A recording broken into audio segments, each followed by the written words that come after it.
Setiap langkah kecil yang pernah kutempuh adalah bagian dari rencana besar Allah. Assalamualaikum warahmatullahi wabarakatuh. Perkenalkan, saya Laisa Amalia Fatihah.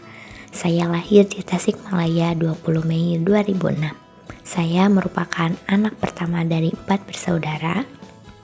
Ini ibu saya, namanya Nopitasari.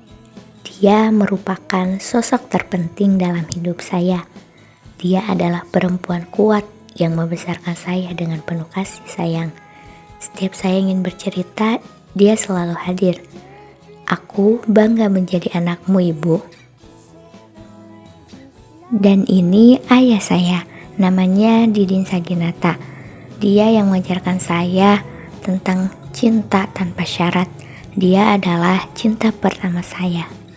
Dan saya memiliki 3 orang adik bernama Neisa Suciana yang sedang menempuh kelas 12 SMA, Kanci Alaya Syahira kelas 4 SD, dan Syeika Yumna Nazifah kelas 2 SD. Kehadiran mereka membuat rumah semakin ramai, penuh tawa, dan menjadi pengingat bahwa hidup selalu memberikan kesempatan baru untuk berbahagia.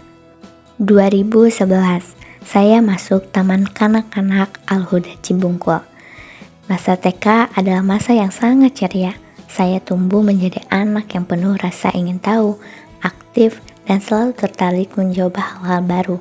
Pada masa itu, dunia terasa sangat sederhana dan penuh kegembiraan. Saya menikmati masa kecil yang hangat tanpa sadar bahwa beberapa tahun kemudian akan memberikan ujian besar yang mengubah cara pandang saya terhadap banyak hal.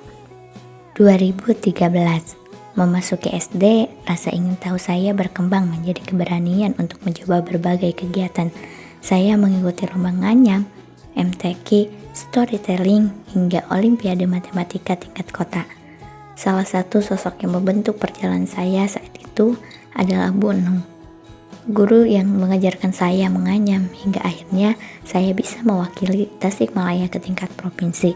Beliau tidak hanya mengajari teknik, tetapi juga kesabaran, kedisiplinan, dan kegigihan. Ia sering memberikan saya makanan saat latihan, mengantar saya lomba ke berbagai tempat, dan memperlakukan saya seperti anaknya sendiri. Masa SD menjadi masa yang penuh pencapaian dan kasih sayang karena peran guru-guru yang luar biasa seperti beliau. Namun, di tengah masa yang begitu menyenangkan itu, Allah memberikan ujian yang paling berat dalam hidup saya. Saat saya kelas 1 SD, tepatnya pada 1 November 2013, ayah saya meninggal dunia. Hilangnya sosok yang selalu menyertai saya dengan sepenuh hati membuat dunia saya runtuh seketika. Saya belum sepenuhnya memahami makna kehilangan, tetapi saya tahu bahwa separuh diri saya ikut pergi bersama beliau. Ternyata jatah kebersamaan kami hanya 7 tahun. 7 tahun yang hingga hari ini menjadi kenangan paling berharga dalam hidup saya.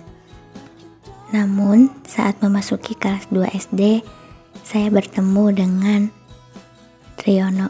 Beliau hadir bukan sebagai pengganti ayah, tetapi sebagai sosok yang melanjutkan perannya dengan sangat baik.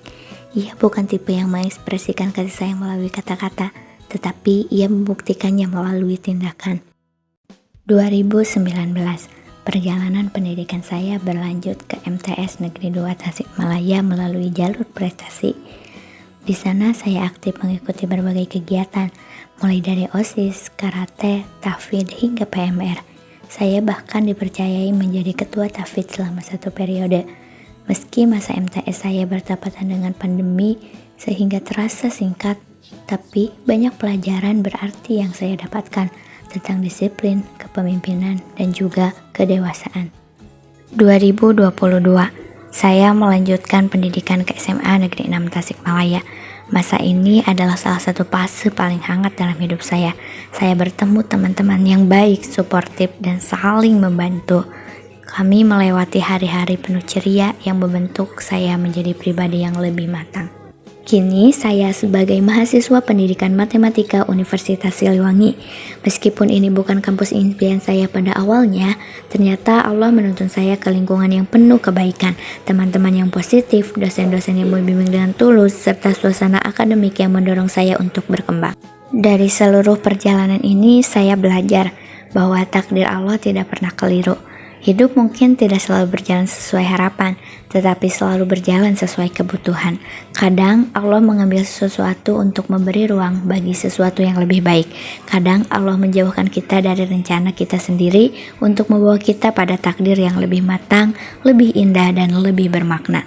Percayalah pada proses, percayalah pada takdir, dan percayalah bahwa setiap bab dalam hidup, termasuk yang paling berat, selalu mengantar kita pada versi diri yang lebih kuat. Sekian, wassalamualaikum warahmatullahi wabarakatuh.